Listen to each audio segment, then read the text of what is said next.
One of the best things that's happened in the last few years is that the world is starting to really capture this concept that what we think about matters in the real world. And today I want to talk specifically about limiting beliefs and how you overcome them. My name is Kris Krohn, and I'm going to tell you, I've had thousands of people go through my events, people I've certified in the art of how you overcome your limiting beliefs. So is this one of my favorite topics to talk about? Yes, it is. 'Cause we're gonna be legends. What we're doing here ain't just scary. It's about to be legendary. I think it's pretty normal for kids to develop limiting beliefs from childhood, right? I mean, they're constantly comparing themselves to their peers and saying, am I enough? Do I compare to my sibling, or am I measuring up to my parents' expectations or my teachers? But by the time we become adults, we don't stop this practice of creating limiting beliefs. When I felt like I became adult was when I was going to college full time, I was on my own financially, and I picked up my first telemarketing job. And telemarketing is not necessarily a dream job. And when I found out that I wasn't going to be a doctor because I was told I wasn't smart enough and that I couldn't do it, I knew I needed to find a different way. And then when I did my telemarketing job, I woke up to that every day, and I started realizing, oh my gosh, I'm not making really good money. The pay here stinks. What if this is what my entire financial future looks like? I don't know if you've ever had a job and you looked at your paycheck and thought, man, if this is how this is going to be, I feel screwed. I feel stuck. Like, how am I ever going to get where I want to go? That's how I felt in my life. That is what is called a limiting belief. If I had to articulate exactly what it was this idea for me where I believed I'm never going to financially do better than where I'm at. Now, if you think about that thought and it doesn't make you feel happy and you spend more time thinking about it, then what you do is you actually train your perception to actually see the world that way. You train your perception to actually look for income limiting opportunities. You start training yourself that you're not good for anything better, that you couldn't do the nicer paying jobs, or that you're not capable. So one limiting belief gives birth to more limiting beliefs, a third limiting belief, and 1,000 limiting beliefs.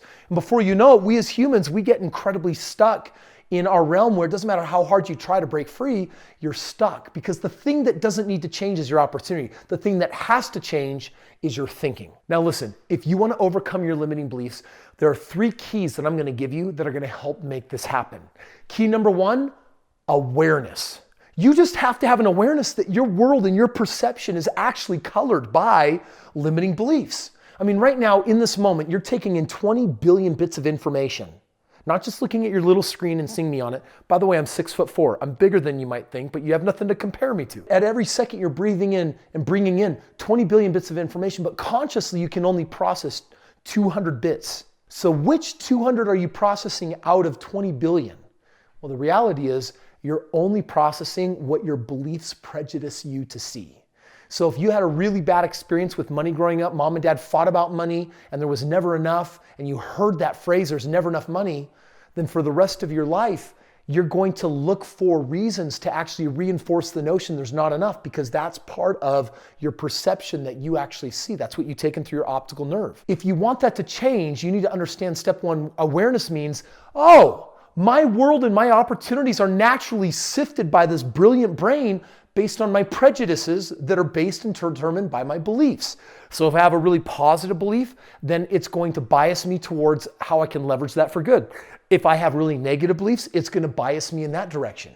So when you look at why some people are more successful than others, it usually means that they have a different belief system, and a belief system that enables the result that they're currently getting in their life. This is the good news. Let's just say that you want to be wealthy. Then you need to change your belief system about money.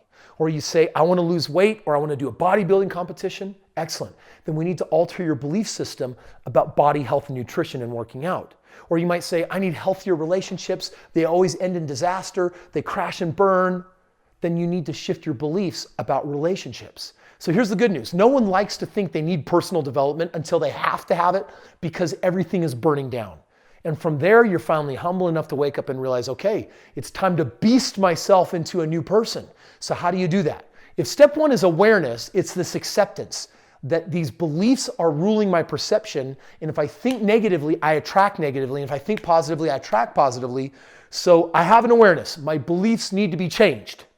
If you now possess an awareness that this is the way the world works, then the second thing that you need is a decision to change. which is a way bigger deal than you might think. Human beings, we hate change. Change comes unannounced. Change comes in the form of getting outsourced from a job or losing a job. Change comes in the form of someone telling you that they don't like you when you have no idea why they said that. Change comes in the form of having something bad happen, putting on weight, and then wondering what you're going to do to lose this weight. So change, because it so often comes unannounced, that we actually develop a negative bias towards change and say, I don't like change. I hate change. Change is bad. If step one, the key to altering your life and overcoming your limiting beliefs is an awareness that they exist, then step two is that you got to give yourself permission to change. You actually have to step into an airspace outside your comfort zone that says, I'm ready to change and I want change and I'm looking for the new beliefs. Now, if you've done those two, then you're ready for the third and final step, which I probably have the most passion about. I've written a book about it, and it is what I call breakthrough.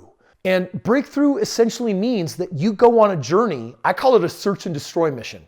And I'm on a journey of now creating an awareness for every limiting belief that's holding me back, and then filling my head with new positive, empowering beliefs that will alter my perception to see what I want in life. How do you do this? It starts every day with a brief meditation exercise with deep breathing, calming yourself, eliminating all the thoughts in your mind, and asking a question. What is the number one limiting belief holding me back? You're not good enough. You're not fast enough. You can never earn that kind of income. She doesn't love you. And all of these ideas start surfacing if every day you actually hunt down a limiting belief and then just evaluate it. What are the consequences of believing this way? Is that useful for me? Does it serve me to think in this manner? And if it's a limiting belief, the answer will always be what? It'll always be no. But it's important for you to get there and recognize, oh, this stuff's sitting in the back of my subconscious brain. I'm calling it forth. I'm looking at it. This stuff, it doesn't smell good, doesn't look good, doesn't feel good. I got to ditch this thing. So you go through that exercise of what is it? Is it serving you? And then number three, what do you want to replace it with? Now, when you replace the limiting belief, you want to replace it with something empowering, something positive, something that feels good, and something that is present tense. Because our limiting beliefs generally keep us locked in the past, or they keep us locked in the future. But there is only power in this present moment. How do you take this information? Where do you go from here? What do you do with it? My number one piece of advice is that you develop a daily routine. You get a journal, you mark it your breakthrough journal, and every day you wake up and you meditate and you ask, what is the number one limiting belief holding me back? Write it down. Then look at it and actually ask, what are the consequences of this belief? Is it actually showing up in my world? How do I feel about this? And it should be, it is showing up. I hate what it looks like, and I don't feel good when I have this thought. So that's where underneath it, you write the new belief. What belief would empower you? What belief would draw the best out of you? What belief would encourage the very best out of you for humanity's sake, for your happiness' sake? And this is what you're going to discover. Every day that you break through a limiting belief is a day that you reclaim more of your birthright as a powerful being capable of so much more than you have seen in the past.